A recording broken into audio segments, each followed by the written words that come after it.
Ya, selamat malam teman-teman sekalian. Masih bersama saya Miko, tetap di acara kesayangan kita BFM Talk Show. Nah, malam ini saya ditemani sama salah satu narasumber. Narasumber saya ini berkaitan dengan obat-obatan. Obat-obatan seperti apa? Nanti kita tanya langsung. Ya, bersama Mbak Fitri. Selamat malam, Mbak. Selamat malam. Nah, Mbak Fitri ini adalah seorang apoteker. Apa itu apoteker? Mungkin Mbak Fitri sebelum kita jelaskan tentang apoteker, Mbak Fitri boleh nih perkenalan dulu. Oke, perkenalkan nama saya Apoteker Fitri, sarjana farmasi. Saat ini saya bertugas di salah satu instansi pemerintah yaitu Puskesmas Pusat Damai di Kecamatan Parindu, Kabupaten Sanggau. Saya menempuh pendidikan S1 di Universitas Tanjung Pura, kemudian melanjutkan profesi apoteker di Universitas Ahmad Dahlan, Yogyakarta. BFM Radio Sanggau, Jalan Sultan Syarif. BFM Radio. Balik tadi ke pertanyaan awal saya itu, apa sih apoteker itu, Pak? Oh ya, apoteker ini merupakan gelar profesi yang diberikan kepada seseorang yang telah menempuh jenjang pendidikan sarjana farmasi. Apoteker ini sendiri sebenarnya berkaitan dengan dunia obat-obatan. Oh ya, berarti, nah betul kan, berarti tadi saya itu Mbak ini berkaitan dengan obat-obatan, tapi bukan obat-obatan terlarang ya. Iya. Mbak, mau ngomong tentang obat ini ingin ada yang saya tanyakan.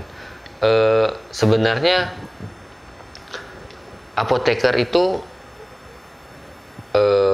pekerjaannya kan tadi mengurusi obat ya. Iya. Nah, tapi ada beberapa obat itu yang kayaknya bisa saya beli misalnya di salah satu tempat supermarket atau minimarket itu ada jualan obat juga tanpa harus apoteker.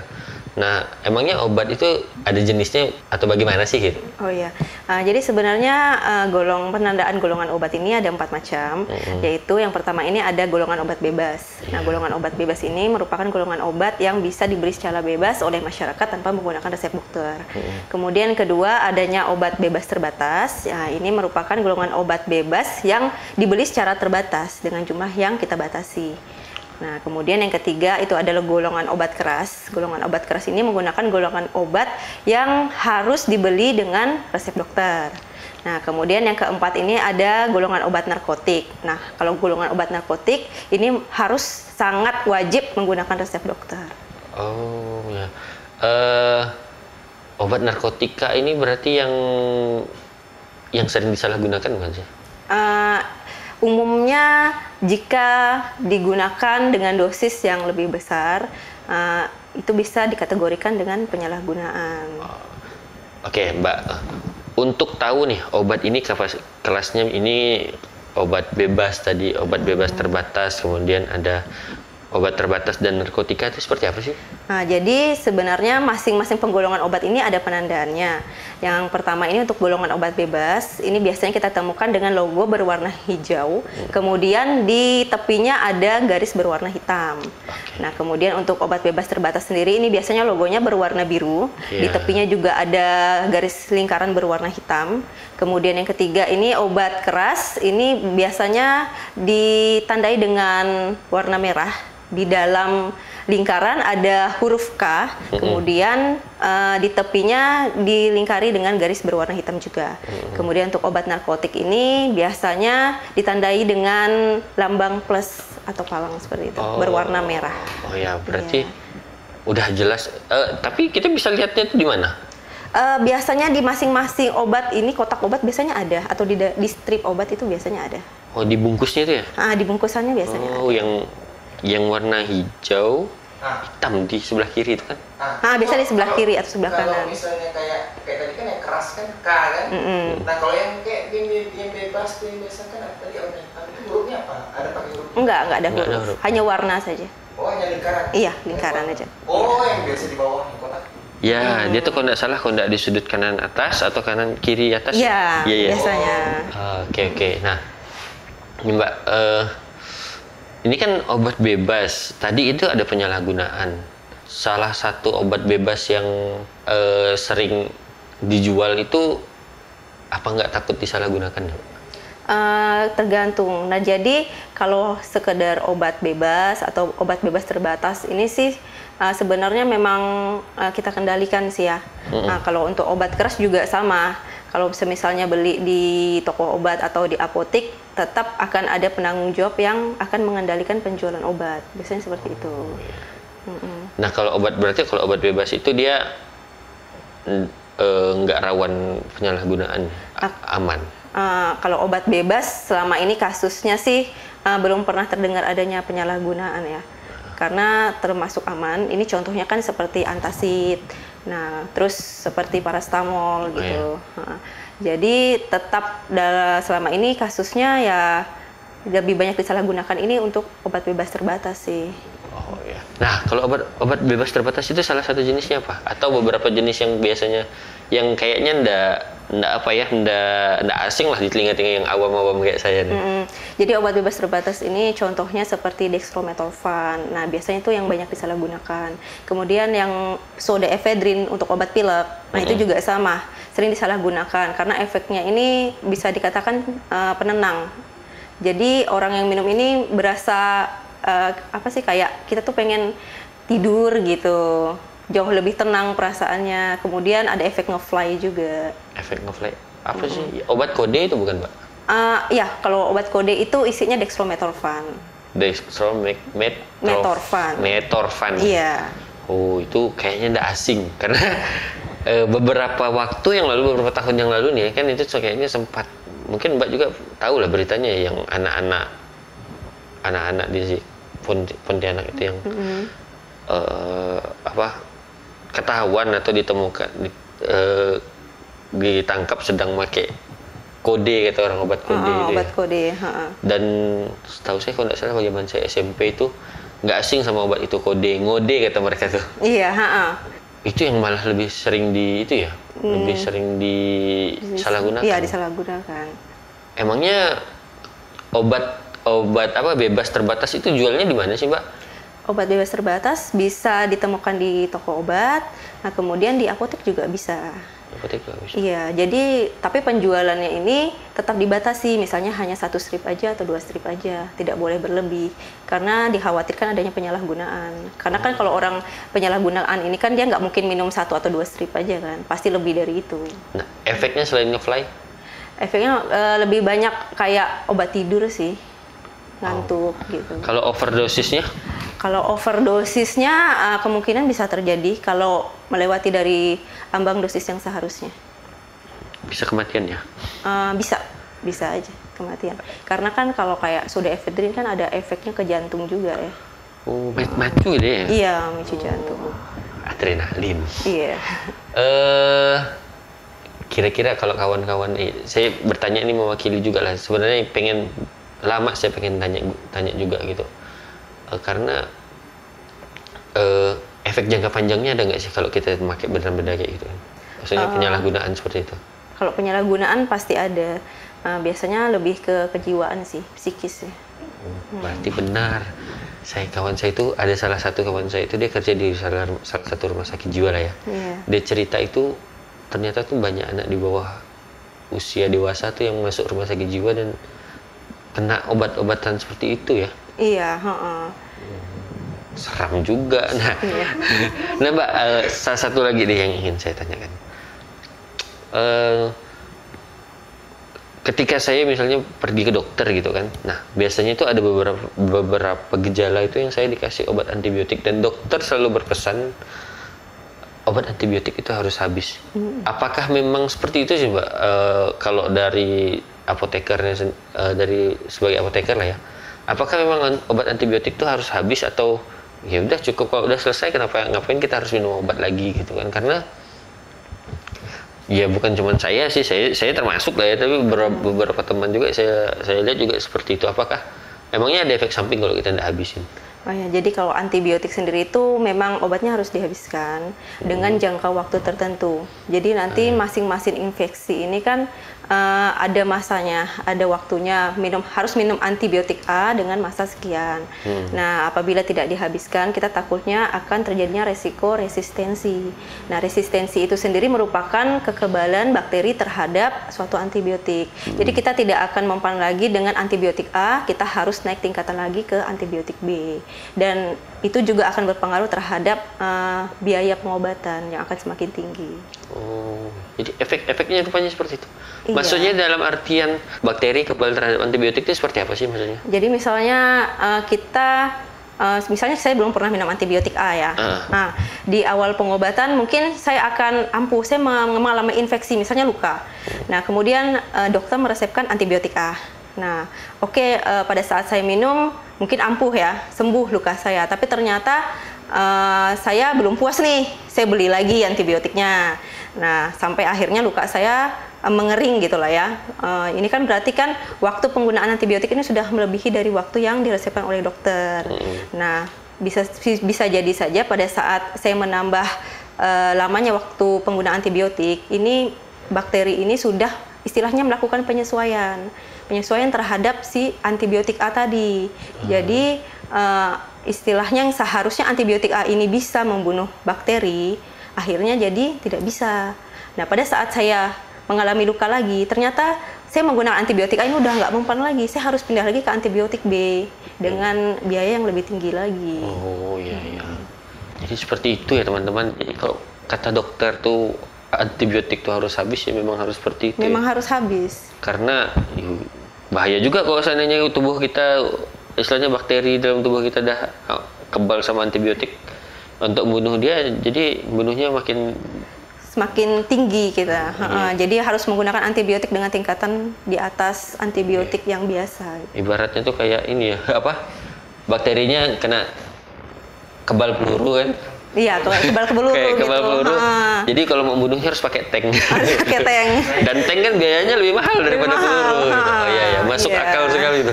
Nah, oke teman-teman, mungkin kita break dulu sejenak Mbak ya, karena bakal ada yang lewat. Tetap di BFM Talk Show bersama saya Miko dan Mbak Fitri. BFM Radio Sagau, Jalan Sultan Syarif. BFM Radio. Nah, kembali lagi bersama saya Miko, masih tetap di BFM Talk Show dan masih sama Mbak Fitri ini narasumber kita. Mbak, melanjutkan pertanyaan tadi tentang antibiotik. Nah, antibiotik ini termasuk jenis obat apa sih? Antibiotik ini termasuk jenis obat keras, makanya harus dibeli dengan menggunakan resep dokter. Oh iya. Berarti nggak bisa dibeli bebas? Nggak bisa sama sekali. Tapi nggak tahu sekarang ya. Tapi kalau dulu tuh saya pernah pengalaman pernah beli obat antibiotik dan dikasih loh sama itunya. Jadi dulu memang pernah apotek-apotek ini pada menjual antibiotik ya secara bebas. Tapi kemudian saya lupa pada tahun berapa ini keluar aturan baru. Jadi antibiotik ini harus menggunakan resep dokter dan tidak bisa dijual bebas lagi. Kenapa sih Mbak? Kalau seandainya kita beli apotek sampai dibuat aturan seperti itu dengan antibiotik ini? Nah, ya karena dari hasil penelitian ya. Jadi tingkat resistensi di Indonesia ini cukup tinggi. Nah, yang kita khawatirkan jika seorang pasien ini benar-benar membutuhkan antibiotik. Semisalnya saja ada pasien dengan diagnosa tuberkulosis. Nah, tuberkulosis ini juga merupakan salah satu penyakit yang bisa dikatakan banyak bakterinya ini udah resisten terhadap antibiotik. Jadi jika pasien ini didiagnosa TBC, nah kemudian ternyata antibiotik yang diberikan ini udah nggak mempan. Nah artinya kan dia harus menambah, istilahnya harus naik satu tingkatan ya untuk pengobatannya. Nah di sini kasihan juga kan lihat pasiennya kan, dia harus nambah minum obat, kemudian kita juga memperhitungkan efek samping yang akan diterima oleh pasien, kemudian biaya pengobatan yang akan semakin tinggi. Nah, apabila kita teruskan seperti itu kan, berarti di Indonesia ini akan semakin banyak pasien-pasien dengan resiko resistensi gitu. Termasuk juga pada saat misalnya pasien ini harus dioperasi juga harus menggunakan antibiotik untuk mencegah adanya infeksi. Oh iya. Iya. Jadi kalau seandainya dalam artian udah resistensi pun antibiotiknya nggak mempan pas dioperasi bahaya juga ya? Bahaya sekali, sangat bahaya. Serem loh operasi. Saya tuh berdoa semoga jangan pernah jadi operasi itu. Iya. Mau kecil kayak mau besar, luka lecet ya rasanya gimana gitu. Iya. Itu aja serem kan. Udah ada belum sih program dari pemerintah terkait apa ya? Mengkampanyekan tentang antibiotik dan resistensi tadi. Oh iya, kalau dari pemerintah sih sebenarnya sudah sangat digalakkan sekali ya. Nah, kita biasanya menggunakan program Germas. Jadi gerakan masyarakat cerdas menggunakan obat. Jadi para apoteker ini juga sudah sering sekali menggalakkan bahwa kita harus bijak menggunakan antibiotik. Dan juga antibiotik ini sebenarnya pengertiannya ya, antibiotik ini merupakan suatu obat yang digunakan untuk menghambat atau membunuh bakteri. Jadi harus digarisbawahi ya, bakteri, bukan virus, bukan parasit, bukan amuba, kemudian bukan jamur. Jadi dia khusus untuk bakteri. Khusus untuk bakteri. Khusus untuk bakteri. Jadi kalau seandainya kita sakit ini, kita terinfeksi oleh virus, kita minum antibiotik, ya bisa dikatakan sia-sia. Pengobatan itu sia-sia. Ya, bunuh bakteri, bukan jamur. Jangan pula panawan lu minum. Iya, benar. Panuan nanti minum antibiotik. Bahaya. Bahaya. Mbak sembuh-sembuh nih, Dok. Nah, jadikan antibiotik tersalep ya. Oke, menarik juga ya tentang antibiotik. Ternyata Indonesia itu umumnya itu rupanya salah satu yang terbesar ya resistensi. Iya, termasuk tinggi sekali. Nah, Mbak, kalau kita ngelompat lagi nih dengan jenis-jenis obat lain kayak paracetamol. Paracetamol ini kan ya, tadi termasuk bebas, termasuk obat bebas ya. Cuman kalau seandainya nih obat-obat seperti itu tuh bisa mengakibatkan astagfirullahaladzim. Lagi. Nah, kalau obat-obat kayak paracetamol itu tuh bisa menyebabkan resistensi juga nggak sih? Nah, kalau paracetamol sendiri ini kan golongannya beda ya, bukan antibiotik, tapi lebih ke antipiretik atau untuk anti demam. Jadi bisa dikatakan kalau paracetamol ini aman sih, dia nggak ada resiko untuk resistensi. Kalau resistensi ini lebih ke antimikroba. Jadi seperti antibakteri, anti jamur itu sebenarnya masuknya antimikroba, anti parasit, anti amuba. Kemudian antivirus itu masuknya anti amuba. Nah, berarti kalau seandainya yang obat-obat jamur itu juga kalau makainya kita harus habis? Ya, harus habis dan harus teratur. Bukan cuma antibiotik ya? Bukan hanya antibiotik. Nah, main salep jangan main asal. Iya, jangan asal. Berarti kalau seandainya dosis yang udah sama kayak antibiotik itu tadi ya? Iya, sama kayak antibiotik. Dosisnya misal kita beli satu apa sih kayak satu apa pasta satu strip gitu. Bukan yang apa obat jamur satu itu. tube. Satu tube itu harus habis. Kalau untuk salep sendiri sih seharusnya ada penggunaan misalnya berapa lama. Kalau untuk anti jamur biasanya agak sedikit lama ya, bisa 2 bulan atau 3 bulan. Umumnya begitu. Disimpan? Bukan, maksudnya kalau untuk penggunaan satu tube itu nggak bisa kita perkirakan, tapi kita dihitungnya berdasarkan masa pengobatan. Jadi semisalnya masa pengobatan untuk infeksi jamur A ini selama 2 bulan, berarti selama 2 bulan itu kita pakai salepnya ataupun obat minumnya gitu. Bisa resistensi juga berarti itu ya? Bisa. Wah, seram juga. Bisa.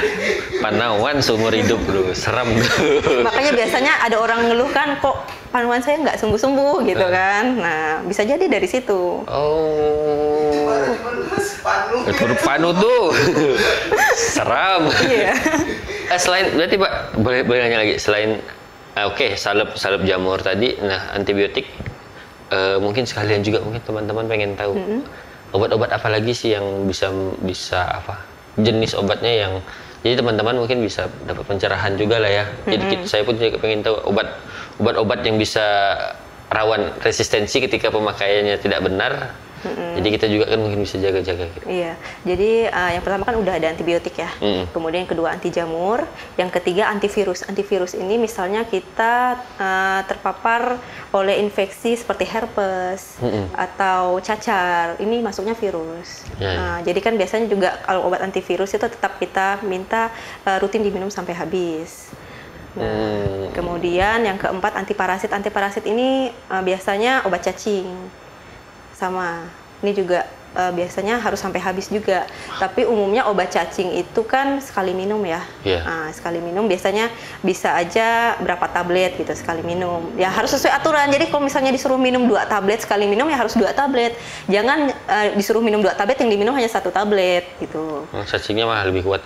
Iya, obat cacing biasanya lebih kuat. Contohnya seperti kasus filariasis kan. Waktu beberapa tahun yang lalu, tahun 2014 apa 2015 itu kan ada pembagian obat cacing gratis itu untuk filariasis. Nah, itu sekali minum kan untuk orang dewasa itu harus 4 tablet. Tapi kadang ada orang yang minumnya hari ini satu, besok satu, karena dia takut dengan efek samping tadi. Efek sampingnya mual muntah, pusing, biasanya seperti itu. Nah, karena mungkin dipikirnya ini cuman obat biasalah ya, obat cacing gitu kan. Ya udah minumnya satu-satu. Ya ada juga yang takut overdosis gitu kan. Jadinya ya bisa dibilang ini udah penyalahgunaan juga, salah gitu penggunaan obatnya. Jadi nanti istilahnya untuk pencegahan terhadap infeksi filariasisnya bisa gagal gitu. Cacingnya keburu haki gear 4 nanti. Filariasis kaki gajah. Kaki gajah. Itu parasit. Iya, itu parasit cacing. Di dalam kaki. Menular. Iya, di dalam kaki. Iya. Wah. Cacingnya di dalam kaki. Itu infeksinya dari nyamuk. Jadi, semisalnya nyamuk ini menghisap darah orang yang terinfeksi, kemudian pindah ke orang yang sehat, bisa terinfeksi. Dan itu istilahnya kaki yang sudah terinfeksi filariasis ini bisa dikatakan ya selamanya akan bengkak seperti itu. Nggak bisa sembuh? Nggak bisa dikecilin lagi, nggak bisa normal lagi. Kecuali mungkin dengan pembedahan mungkin, tapi kayaknya jarang sih. Nggak bisa ngecil lagi gitu memang? Nggak bisa. Wow. Serius seram nih bahasnya. Tapi tidak apa sih. Jadi tahu juga tentang kesehatan ini sebenarnya ngeri-ngeri sedap saya bahas ya, Pak. Iya. Karena kalau bayangin ke tubuh sendiri tuh ngilu. Tapi ya namanya juga ilmu ya, bisa dari mana saja dan memang perlu ada edukasi sih kayaknya Mbak tentang obat-obatan ini. Terutama tuh rupanya obat-obatan tuh efeknya bukan karena penyalahgunaan aja ya. Iya, bukan. Tapi salah pakai apa sih istilahnya? Salah bisa dikatakan yang seharusnya tidak perlu digunakan dia pakai gitu kan. Nah, kemudian satu lagi yang sering sekali orang salah gunakan bukan penyalahgunaan sih, tapi bisa dikatakan salah cara penggunaan ya. Ini Pilkina. Itu untuk obat malaria. Nah, ini kan biasanya orang beli aja. Saya ini loh rasanya sakit ini gitu kan. Beli Pilkina. Nah, terus Pilkina ini sendiri masuknya anti amuba. Jadi dia bisa dikatakan sama nih kayak antibiotik gitu. Bisa resistensi juga. Nah, nggak sembarangan ya. Iya, sembarangan. Seram ya. Bisa aja kayak pusing kan? Iya. Pusing minum obat, misalnya dosisnya 250 mili. Udah terbiasa, ujungnya naik 500 mili. Itu ada efek nggak lama-lama? Makin naik. Kalau misalnya untuk seperti obat demam gitu kan, sebenarnya sih kalau untuk obat-obat demam atau obat-obat yang biasa lah ya di luar antibiotik, itu kita hitungnya dengan berat badan. Ya, jadi kalau semisalnya yang beredar di pasaran itu sih umumnya sudah hitungan dosis dewasa sih. Udah tersandar gitu. Nah, kalau untuk anak-anak kan biasa kan ada sediaan sirup tuh. Nah, tapi nanti kita bakalan hitung ulang, ini dosisnya udah sesuai atau enggak gitu. Jadi kalau sebaiknya pun kalau seandainya beli obat bebas itu pun nggak sembarangan lah ya. Kalau obat bebas itu kan ya semua obat-obatan sih sebenarnya kita nggak bisa beli sembarangan. Iya, jangan sembarangan. Ya, makanya kita harus konsultasi dulu entah itu sama dokter atau sama apotekernya. Iya, biarpun istilahnya ada status obat bebas itu, tapi kita nggak boleh sembarangan juga kan? Iya, nggak bisa sembarangan juga karena setiap obat kimia itu pasti ada efek samping. Nah, itu dia. Kadang teman-teman itu Mbak, kalau sakit-sakit itu bukan ke dokter. Dokternya sekarang udah ada di HP Google. Iya, udah ada di Google. Udah jalan ini cari obatnya ini gitu kan. Padahal sebenarnya mungkin kasus yang di Google itu nggak sama dengan kondisi kita. Oh, mirip-mirip nih gejalanya. Oh, aku sakit ini obatnya salah. Iya, kan bahaya gitu. Iya, self-diagnosis. Iya. Self-diagnosis betul. Ini kemarin tuh. Dan kadang tuh sok pintar udah datang, dok kayaknya saya kena malaria nih dok. Iya. Dokter baru datang, dari mana kamu tahu malaria? Tapi pernah ada nemu gitu? Sering ya? Sering. Dokternya kadang bingung kan, dok kayaknya saya asma, lo taunya dari mana gitu kan. Itu kan sangat lucu. Jadi kapan kamu sekolah dokter? Dari mana kamu tahu kamu asma? Ini bu gejalanya gini, saya baca di Google kayak gitu. Ya ampun, seram tuh. Karena ya itu sih, saya termasuk ini juga, pemakaian obat kimia itu bukan anti ya. Cuman kalau seandainya bukan dalam tempatan tuh memang saya juga rawan. Jangankan obat pil Mbak ya. Ini jujur ya. Obat mata ya. Saya kadang takut makanya. Iya, karena Apa sih? obat mata juga nggak bisa sembarangan sih kita kasih. Sebenarnya harus berdasarkan diagnosa dokter juga penggunaan obat mata, karena mata juga termasuk sensitif sekali. Apa itu obat oral ya istilahnya? Obat tetes. Obat tetes. Apa sih ada kalau obat oral itu apa? Obat oral yang diminum. Yang diminum. Kalau obat tetes atau apa salep itu obat apa? Kalau salep itu termasuk obat luar sih. Obat luar.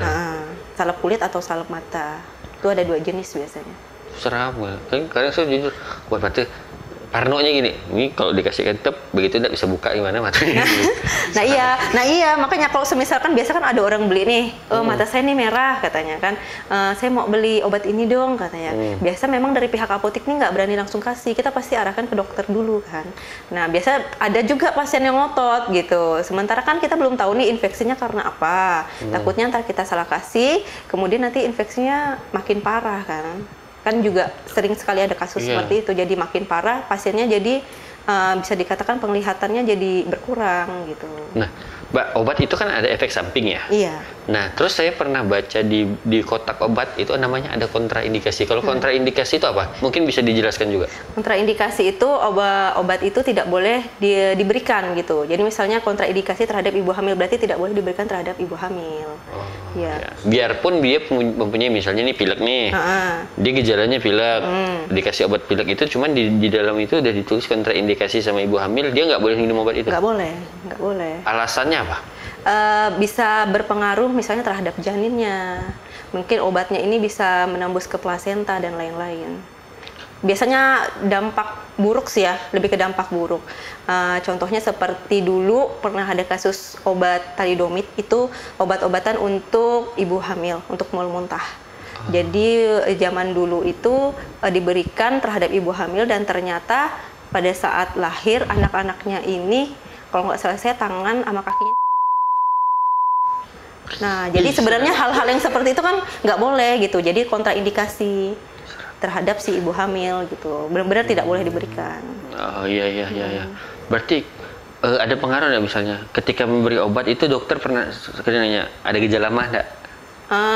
Misalnya perlu. Jadi riwayat penyakit itu perlu disampaikan atau dipertanyakan oleh dokter, termasuk riwayat alergi obat, karena takutnya pasiennya ternyata mengalami alergi obat dan dokternya nggak tahu, kemudian tetap diberikan obat yang bisa memicu alergi, itu kan bahaya sekali. Ya berarti teman-teman yang beli obat bebas itu juga harus baca ya kontraindikasinya tuh. Ya seharusnya setiap informasi obat tetap dibaca. Syukur. Karena kontraindikasi itu kayaknya bakal lebih seram daripada efek samping enggak? Bisa dikatakan kalau kontraindikasi sih tetap ini ya. Maksudnya seperti ini. Kalau misalnya memang kontraindikasi, biasanya dari pihak apotek juga nggak akan memberikan sih.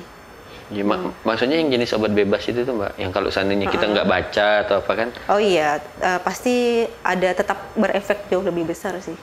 Kayak obat kuat tuh nggak boleh untuk orang jantung ya nggak? Iya, bisa berpengaruh gitu. Ya kan? Karena dia kan memicu jantung. Jangan minum obat kuat. Biarpun nggak jantung. Tuh aman? Oke. Baik Mbak, kita break lagi nih ya. Kayaknya bakal ada yang lewat-lewat nih, Pak Produser udah kode-kode. Oke, teman-teman, kita kembali lagi nanti masih di BFM Talk Show bersama saya Miko dan Mbak Fitri. BFM Radio Sagau, Jalan Sultan Syariah. BFM Radio. Oke teman-teman, balik lagi bersama saya Miko dan juga Mbak Fitri masih di BFM Talk Show. Nah Mbak, terakhir nih penutup aja lah ya, karena saya pengen dengar atau pengen Mbak memberi pesan dan kesan, pesan-pesan lah ya untuk teman-teman terkait dengan obat-obatannya Mbak. Oh ya, jadi untuk teman-teman semua, khusus untuk pembelian antibiotik ini jangan gunakan sembarangan karena memang efeknya ini luar biasa ya. Bisa terjadinya resistensi, kemudian dampak kedepannya terhadap tubuh kita juga bisa dikatakan punya efek jangka panjang. Nah kemudian gunakan antibiotik sesuai dengan aturan dokter. Nah kemudian bila ingin membeli antibiotik, gunakan resep dokter. Oke, nah terima kasih banyak ya Mbak ya udah mau mampir di BFM Talk Show dan berbagi ilmu sama kita. Iya. Mungkin next bakal banyak yang bisa lebih kita bahas lah ya tentang Oke. obat-obatan menarik nih sebenarnya. Biarpun ngeri-ngeri sedap bahasnya, Iya. tapi banyak informasi yang kadang tuh rupanya obat-obatan tuh ada di sekitar kita permasalahannya. Iya, benar sekali. Dan itu terkait kesehatan, dan saat ini setelah COVID-19 tuh kesehatan tuh penting bagi kita siapapun. Oke teman-teman, mungkin begitu saja perbincangan kita pada malam hari ini. Kita jumpa lagi pada episode berikutnya, tetap di BFM Talk Show bersama saya Miko. Oke, nah. Lumayan, Pit. Durasinya, Pit. BFM Radio Sagau Jalan Sultan Syarif. BFM Radio.